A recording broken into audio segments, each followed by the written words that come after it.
What is up, my beautiful little cupcakes? Welcome back to another casted game. We're on the 1 versus 1 ranked quick search ladder. And we've got a game today between Swisherguts and Moonshine. The map is Saxony. Swisherguts pointing down to the southwest. Other map in the colour blue, playing as the Spanish. Moonshine AoE pointing to the northeast in the colour red, playing as the Russian civilization. Let me just quickly check if I've not got my friend or foe colours on. No, I haven't.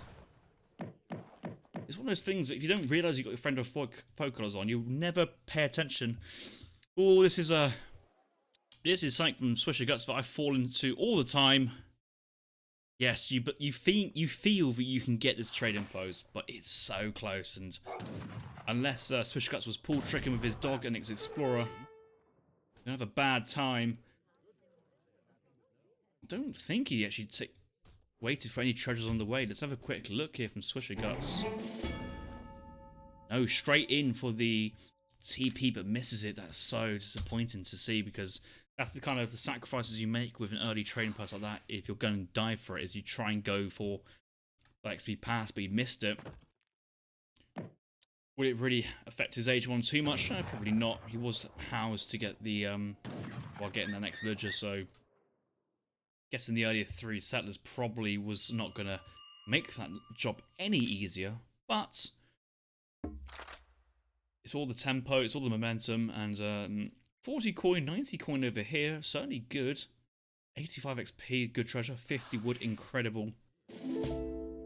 He's left this 85 coin standing, which is, I get it in the sense that probably he's going to leave it there to kind of come back to later on, but actually while you're there, and the crack shot was available, a quick opportunity to go get the treasure. I know he's trying to look for the coin, no, look for the food for the fast age up, or any livestock treasures or anything to try and get that moving forwards. But actually, you know, I think one of the really good methods of age 1 play is just kind of being as fast and efficient as possible. So things like you're building a train post, your dog is scouting ahead to see which direction we're going to go next, because he doesn't see this 40 coin, and that's a really easy pickup, and that's essentially half the value of this treasure.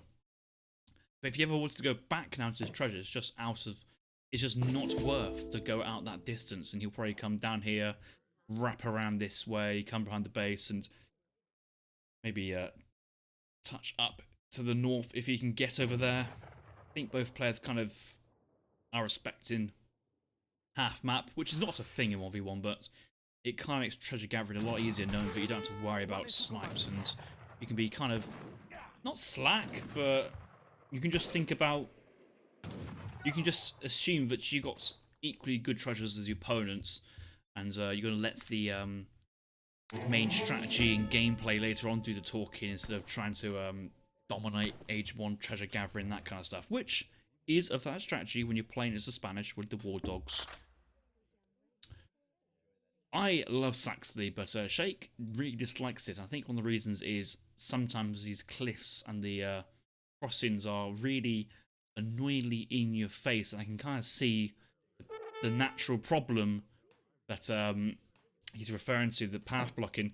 Thing is, look at this 4 blockhouse here from Moonshine going all in on this kind of forward base. That TP from Swisher is going to get taken down by musketeers pretty quickly, and Swish realises the problem. He's going to try herd in this forward hunt. I think that's the priority. There's also a forward Ibex hunts at this side of the air base as well, in base hunt as well. So you've got a decent amount of resources to kind of gather. I mean, I'm not really worried for him too much in terms of that situation. Maybe something like outpost slightly forward, could be a tactical wall here, but with the recent wall of nerfs, I said recent, about half a year ago, that kind of area, it's not really worth to spend like 50 wood, maybe 60, 70 for a 1.5k HP wall. It's pretty easy to walk into. Kemiovina. Coin is being shipped behind, but this is interesting. He's already basically up to 600 coin. 700 coin is a bit, it's not overkill, but with the amount of coin treasures that Swisher has got already, there might be a case of actually just send in 700 wood straight away and just leave the coin. He's already got enough food as well, and this is with 18 villagers. It's a really good time to age up. You can kind of see that the Threeville capitalism with no market in transition leads this really large over-gathering of resource, and it kind of feels that you're not squeezing everything you can out of a build, but maybe it allows you to get away with some sloppy macro in some certain situations. The age up will come in behind pretty pronto. It's going to be the adventurer for 8 crossbows here instead of hussars into Spain. That's an interesting shout. 4 Huss, very tanky. Get the age 3 dogs in there. But you can just have dogs frontally, Minutemen, Explorer tanking, and crossbows behind firing. All these are good answers. A lot of coin is left over here. This could be a large batch of lancers on the age up, and I think that's something which Swisherguts should consider and think about. See how Moonshine's going pretty all in on the infantry play. I haven't quite seen the stable. We do have wood and coin on the floor here for Moonshine behind this. Let's have a look at his ideas. He's got 4 more musks. He's been slowly gathering the coin. Sometimes you just see the stable being produced on the 700, and that coin then funding the Cossacks behind. But actually, he's going to be needing the coin for the housing, and yeah, he just has 600 coin left over, and that's going to be a huge amount of musketeer batches, which I don't think you have time to go through. Kills the train post, puts down the stable in the line of sight. Swish doesn't see this. Trying to go for House of Wetting, which is a bit of a, I'm not going to say disaster, but it's really not the native he needed at this point. He may think that he needed that native, but he really did not need that native. There's nothing useful there at all. Absolutely not. 500 coin was it for Grenadier with every shipment? Yeah, it's low impact, takes too long to pay off. Stable canals here from Swisher. I'm expecting an early batch of skirms, but the age up comes in, maybe Minutemen, Swish defense. Does he have dogs? Dogs come in. Irish Brigs in pivot with the 500 gold. That's gonna be. Oh, why is it not on top of him? Why is it not on top on the TC? Get the snare in. Make use of that 40% melee resist for the Irish Brigadiers. How they are strong in melee. 22 hand attack versus recruits 10. 10. What an opportunity gone down the toilet from Swisherguts.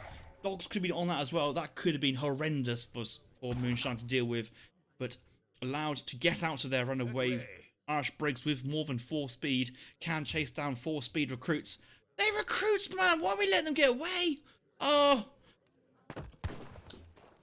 I gotta say though, the pivots Brigadiers, this wasn't even my radar as an idea. I was thinking maybe, given that a Lancer is like 90 coin per Lancer and 110 of food, maybe get the stable down, train a batch of 5.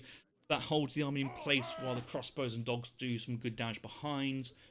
The Irish Brigs is such a smart play, and with a couple of promotions as well, versus, a Civ with many units, and each unit kill is a promotion. Well, you can get quite a lot of gold ranked Irish Brigs, and they're solidly strong units at this point, but we'll send the Falcons, and I think with going Falcon, then maybe following up with some Rod Lows should be fine. Moonshine gonna go for a bit of a push here, but I don't think he's got quite enough. Explorer's kind of staying out of the way, but I think he's just trying to get some more dogs in, but he hasn't. All those dogs died earlier. I don't know where they died. He trained a full batch of them.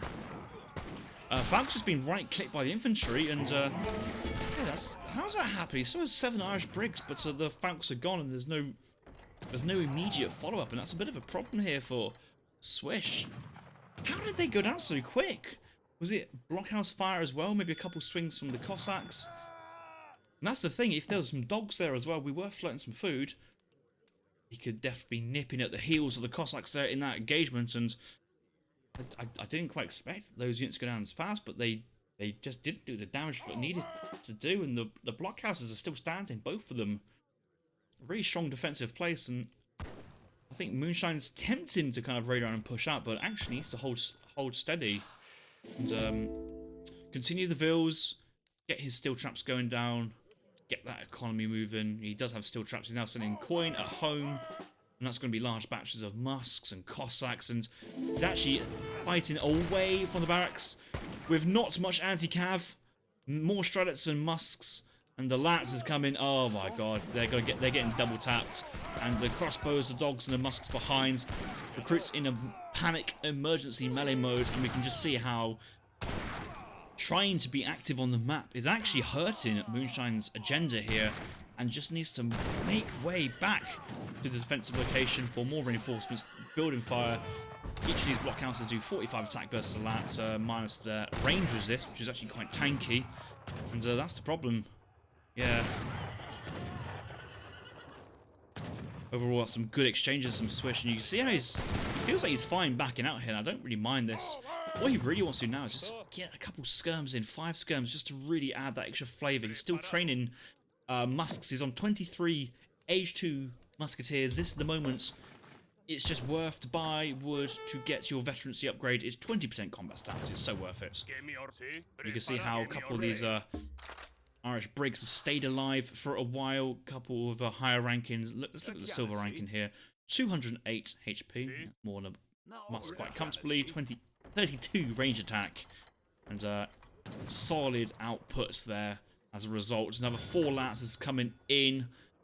Explorer is up. There's no dogs currently in queue, but the veteran musketeers will come in with 7 vet Lats as well. This is going to be a really, really strong timing, and I like to see this kind of keeping the Lats alive, join it with double Lats ship, and then the vet Musks behind. Look at these bad boys, 27 range attack, and compare that to recruits 18. It's not even close, and each time the Lats is charged forward, the recruits kind of path back in to try and defend. I think that was the opportunity to go in and actually really smash Moonshine's army apart, but he feels like he's waiting for something, but I don't know. He's not training anything. He's not actively waiting for anything. He's got a lot of coin. The only way to really spend this quickly is batch of skirms and dogs, but he's going for another batch of Musks. The problem is that we're starting to get to the point where we're not dealing with the Strelets. Moonshine's called in the 6 Polychniks shipments, which is not really what he needed there at all. I suppose he's out of other ideas. Oh, they're really bad, unfortunately. Just as a, compositionally what he needs at the moment, they are really not good. Only 4 more attack than they're recruiting melee versus cavalry. It is god-awful. More Musks being trained behind. IA doesn't have 600 wood. That would have been a good ship to kind of get that Strelet spam continuing on maybe. Cossacks do come out. They even basically have the same HP as a Musk as well. They kind of do what Musks in melee do, but then they don't have a ranged attack.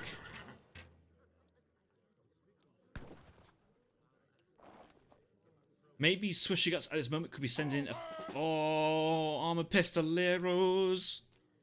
And I'll tell you what, Swish is doing really well right now. Swish is pretending that he's in trouble, and I like that.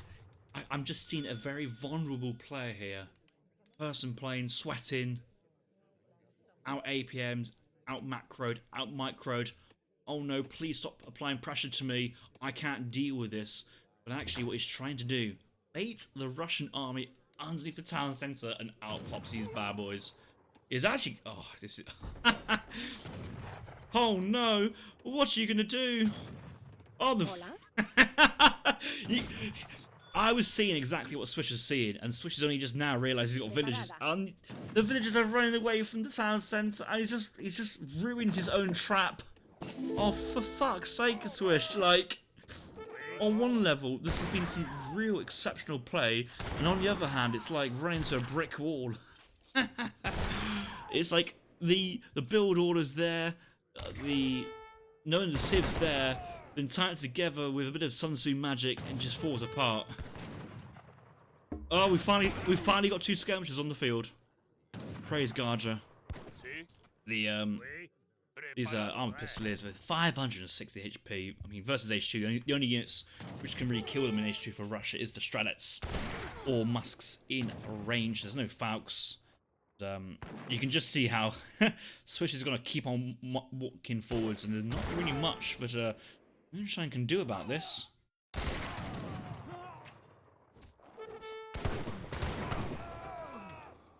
The deflection ability is going to work really well here to protect the other Musks from the straight-up fire. It's Musks putting pressure on the forward settlers, and that Hunt's lost control, going to the blockhouses, which should be straight back to base. We're playing Ring Around the Roses around the native post. This violin player's thinking, what on earth is racket going on? The scores are tightening up, you know. Yeah, Swish has got to like trap Moonshine's army pretty quick and get a massive engagement, because 27 villagers here for Swisherguts. Moonshine's on 35 behind, and might be looking to trade soon. Gonna go for. He does actually have the infantry combat, which makes these units a little less bad. Still not great, but just less bad. More strats, more musks. I feel that there's a lot of walking here, unfortunately, here for Moonshine. Just like the whole army moving in, out of range, forward and back. Trying to get the recruits into range, but as a result, actually not having the strats continuously firing from 14 range. Outrange the Pistoliers slightly. Let's check in on the number of units that Swish has. Still 6 armored Pistoliers. 7 skirmishers. He's gone for a second batch of skirmishers in the end. But now, yeah, with the 1,000 wood into artillery foundry, that was what I was thinking was going to happen before the Pistoliers turned up. And yeah, it's kind of same result, but different outcomes. Nice surrounds here. A couple Cossacks onto the skirmishers, just drawing a skirmisher fire, and they've just paid off already. Range on the Strelets, quite nice. And in terms of engagements and trades, this should still be okay-ish. Fortunately, it's like Strelets kind of just need to focus down the armored Pistoliers, because while they're still alive, they're just protecting all these units so much. And come 3 Falk. You wouldn't expect this. And boom, huge voice. Another double kill on the Strelets on the bounce. So that's the long shot. And the grouping around them on the mine there, that was a 7-unit kill. Brutal. Could Swish go for something like mountain troopers? They are long range, do cost a lot of wood. Yeah, you do have the Trabants there, probably not the option, not the idea.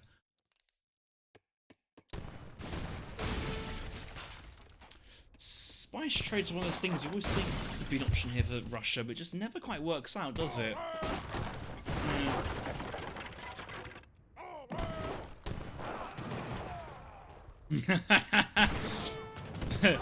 The charge and then up against sandwich up against the native post, just right into cannon fire.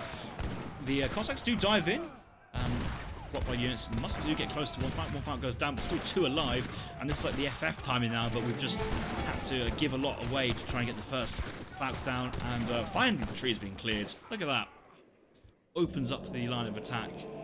And that was enough there to get the victory over Moonshine. I gotta say, I thought Moonshine played that well. Swish did make it hard for himself. Yeah, Swish did make it hard for himself. There were quite a few opportunities there, which for good trapping, for good pops, for good fights. I don't think we saw too much dog action here, which is another consideration. But in the end, getting the foul as well, having a musketeer mass was enough to get the victory over Moonshine. And Irish Brigs and Armored Pistoliers into Russia is a bit of a new one for me. So I like what I see. The Irish Brigs was so big brain actually, but the execution of the pop and the fights afterwards was pretty poor, and that would have saved us another 12 minutes afterwards. But oh, it was funny. It was good entertainment. And let's actually have a look at the post game here. Kind of felt that the Russian economy could have been miles ahead towards later stages. Fair enough having to give up economy here to produce units to hold on the 3rd age from Swisher. That does make sense. Maybe a 3rd blockhouse forwards to really put the pressure on, just to discourage Swisher from actually right-clicking early on. But the early fights are really good there for Russia. Really putting Spain back a couple of pegs. Yeah. I mean, obviously, population doesn't really matter at this point. You can't really compare Age 2 Russia population versus Age 3 European veteran units situation. But I think if that matchup was played again, I think would still be close. I don't think it's as far apart as it could between these two players. I thought Moonshine actually had a good show in there. But Russia be Russia, and this matchup is a bit arse for Spain, unfortunately. So, yeah. There you go, power of capitalism. No market there, but spends an extra resources on a safe agent with Irish Briggs pivot shipment. There you go. Something for you guys to think about playing Spain. Another Civ has access to the Irish Brigadiers. I know that Dutch have them, Germany have them, and a couple others. So have a look out for those. Right, that's it for this game. Thank you very much. I'll see you guys in the next game for some more action.